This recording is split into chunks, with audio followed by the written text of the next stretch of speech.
Title: Pneumatic Tubes, the internet that ran on air pressure. Before email, before fiber optics, information moved at 25 miles per hour through a tube.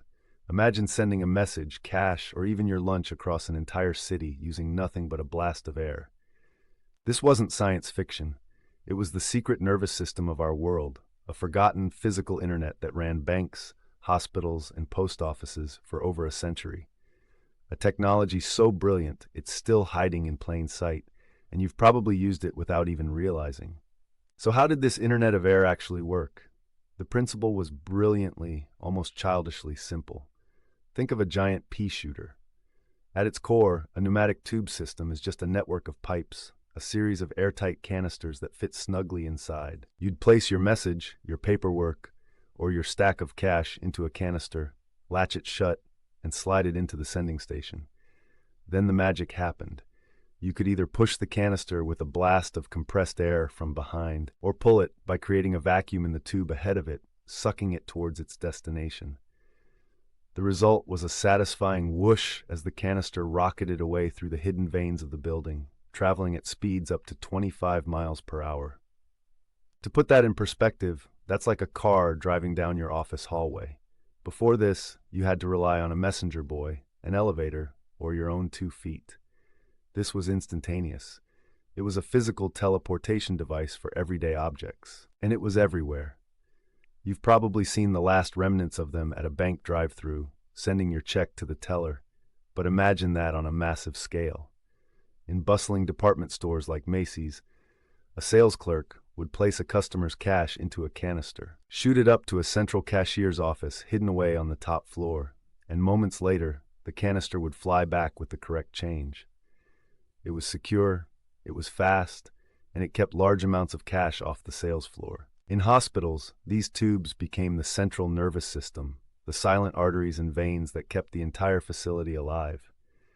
They moved blood samples from a patient's room to the lab, they ferried X-rays to surgeons, and they delivered urgent prescriptions from the pharmacy to the ward, all in a matter of minutes, not hours. It wasn't a novelty, it was a critical piece of life-saving infrastructure. But this wasn't just happening inside buildings. Entire cities were being wired, under the cobblestone streets of Paris, Berlin, London, and New York. Vast, sprawling networks of pneumatic tubes were laid like an underground subway system for mail. Post offices became central hubs, shooting letters and telegrams across town in minutes. A businessman in Manhattan could send a contract to a colleague in Brooklyn and get a signed copy back. Before his coffee got cold, before you could attach a file to an email, you attached a file to a canister and sent it flying through a tube buried 10 feet beneath the street. This was the world's first metropolitan area network, and it ran entirely on air. To truly understand the pneumatic tube, you have to stop thinking of it as a quaint cash carrier. You have to start thinking of it as the internet. Not a metaphor for the internet, but a true, physical, analog version of it. A sprawling network that delivered not weightless data packets, but physical ones. And the desire for this network, the absolute hunger for it, was born from one simple, universal truth. The world was speeding up, and we needed to keep pace. Imagine you're a stockbroker in 1920s New York. The ticker tape is spitting out numbers, a frantic rhythm of fortunes made and lost. You scribble a buy order. Giving it to a runner boy means a delay of minutes.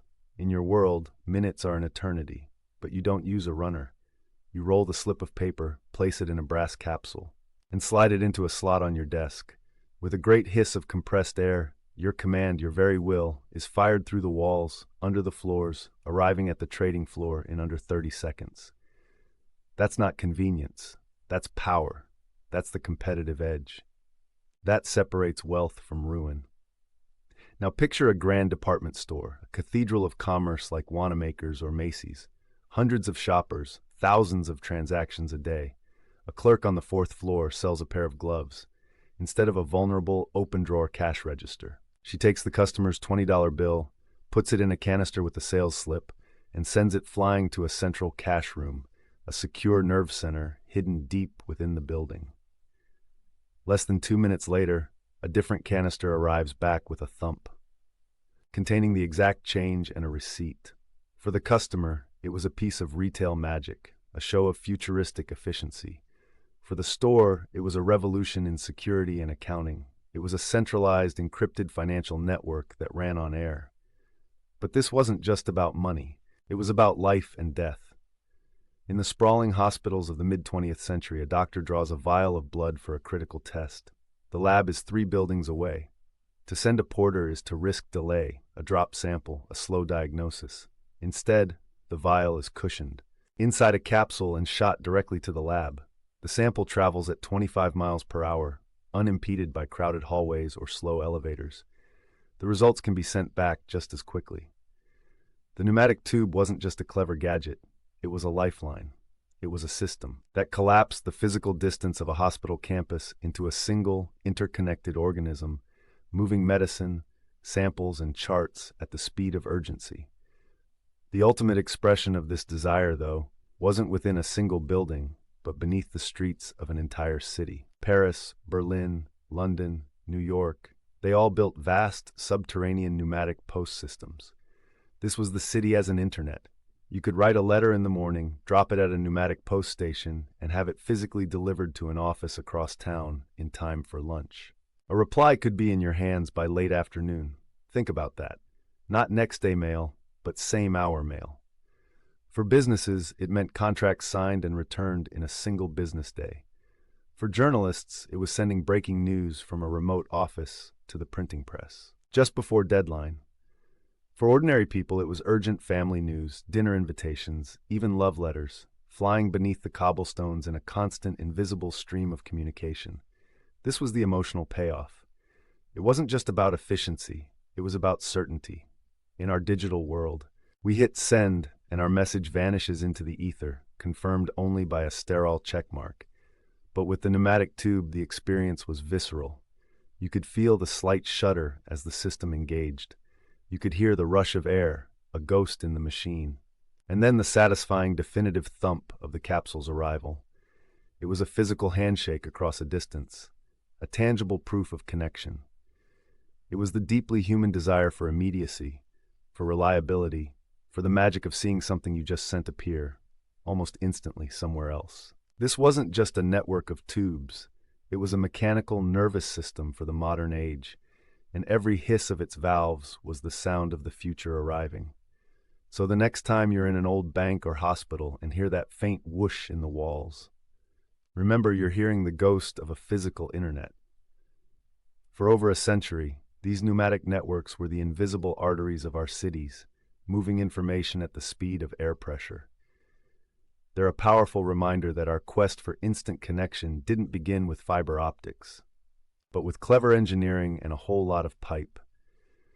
The technology may change, but the fundamental human need to shrink the world remains the same. This is Manual Mode, and if this story of forgotten tech blew you away, do us a favor and hit that subscribe button.